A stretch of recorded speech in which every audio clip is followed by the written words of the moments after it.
Hiya, love. I'm home. Elizabeth looked up. Will you just get in here and keep your voice down, she said. I've only just got the twins off to sleep. Do you have any idea what I've been through the past couple of days? I put my bag down on the floor. No, Buttercup. But I bet it wasn't as good as my last 2 days. Oh, I just can't believe it, she says. You're acting as if you've done nothing wrong again. But I haven't done anything wrong, Liz. I've just been in Jerusalem. Elizabeth rolled her eyes. I knew it, she said. My mother was right about you. I bit my tongue, thinking, tell me when her mother has ever been right about me. Elizabeth, I said, we might have a problem. The church in Jerusalem, well, they want me to be its new leader, so it means we're going to have to move. Elizabeth broke out in a fit of giggles. A church leader, you? Oh, don't make me laugh, Peter. You've come up with some crackers in your time, but this beats the lot. You, a church leader. I didn't see what she found so funny. That's it. I've had enough, said Elizabeth. Just answer me one thing, will you? But I knew it wasn't going to be just one thing. Who didn't mind when you threw away a promising career in the fishing industry to follow Jesus, she began. Who accepted the fact that you were away for weeks, leaving me at home with the kids? Who was so proud of you whenever you came back and told me what you'd been up to?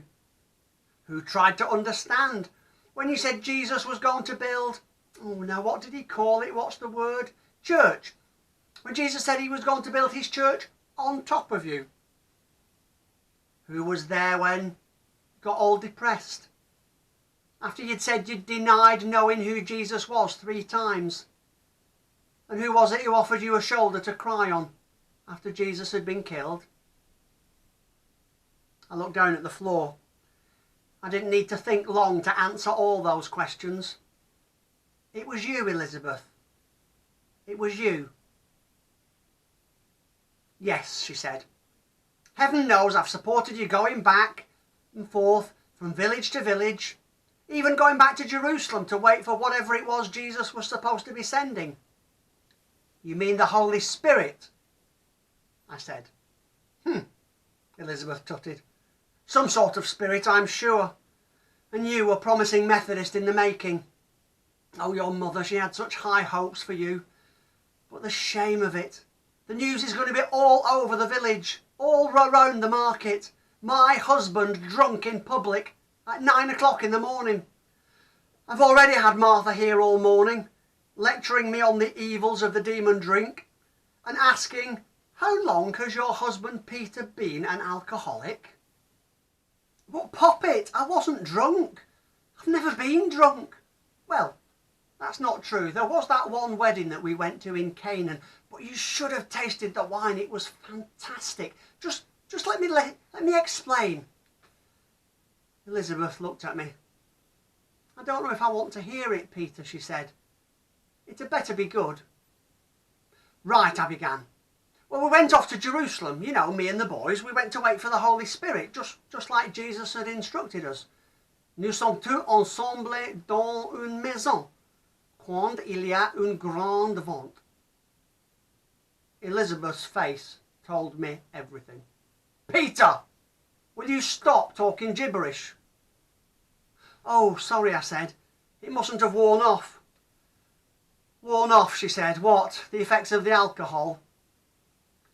Liz, I told you I've not touched a drop. I haven't got to that bit in the story. Just let me get to the end before you jump to your conclusions. We're all in the house and we were just sat waiting when suddenly, out of nowhere, there was this roaring wind. Elizabeth laughed. Oh, I always knew those 2 brothers, James and John, were so common. You only need to look at them.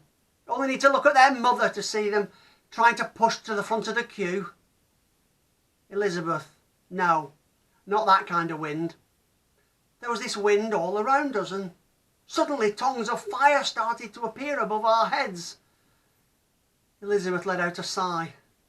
Oh Lord, it gets worse. Not just an alcoholic, but somebody doing drugs as well. Liz, don't be daft. Of course I'm not doing drugs. That was the Holy Spirit.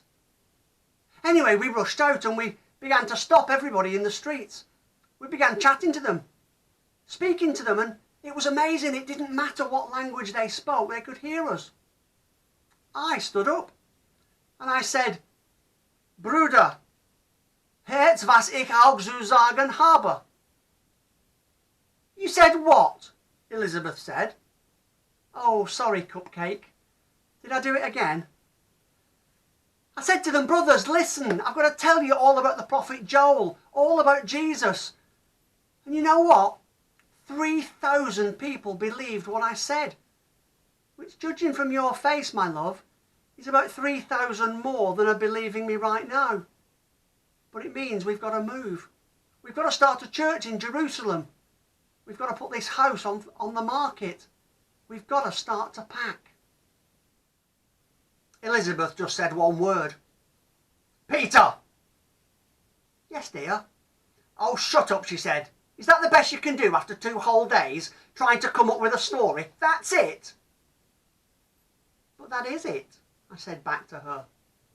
That's really what happened. Look, Peter, I've listened.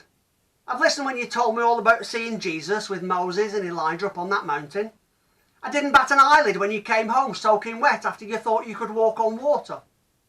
You've brought friends home who think they can see angels. You've even had one friend who was dead one day and alive the next. But this is the last straw. Tongues of fire hovering above your head, speaking in strange languages. I don't know, the way I see it, I've either been married to an alcoholic, a drug addict or a lunatic for the past 3 years. And at this particular moment in time, I don't know which one I prefer. I looked at Elizabeth. I'm not mad. I'm not an addict. And I've certainly not been drinking. It's all true, all of it. Oh, Peter, for years I've listened to all this, she said. I've had my life turned upside down and inside out by this Jesus of yours. I've put up with all the funny comments, all the talk from the neighbours, but I'm not sure about this. She slumped down in the chair. Oh, Elizabeth, I know it sounds far-fetched, but it is true, all of it. Do you really think I could have made it all up?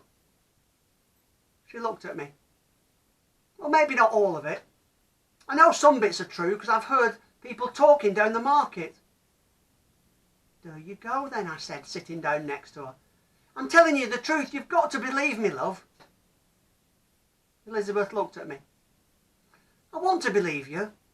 And not just about the drinking and the drugs. I mean, I know you're daft as a brush. That's why I married you. I want to believe all of it, but I don't know if I can. It hurts my head, all this thinking. I took hold of Elizabeth's hand in mine. Elizabeth, you've just said that Jesus has upset your life. And you're right, he has. But it's because he's been changing me. Your only experience of him is hearsay. And seeing how I've been affected. You've never really got to know him like I have. Elizabeth thought for a moment. Yes, that's true, she said. But I suppose it's a bit late now that he's gone. I smiled. Elizabeth, it's never too late. Listen, he transformed my life when he can change yours as well. Do you really think he can? Elizabeth said. Listen, love, I know he can. If he can change this poor fisherman so completely, you're going to be no challenge at all. I know what. Why don't I go and put the kettle on and then tell you a bit more about the Holy Spirit? Elizabeth's face brightened. I know, she said. I'll go and get those nice biscuits that I've been saving for a special occasion. Now it was my turn for my face to change. Elizabeth? Yes, Peter, my dear. You know those special biscuits that you were saving?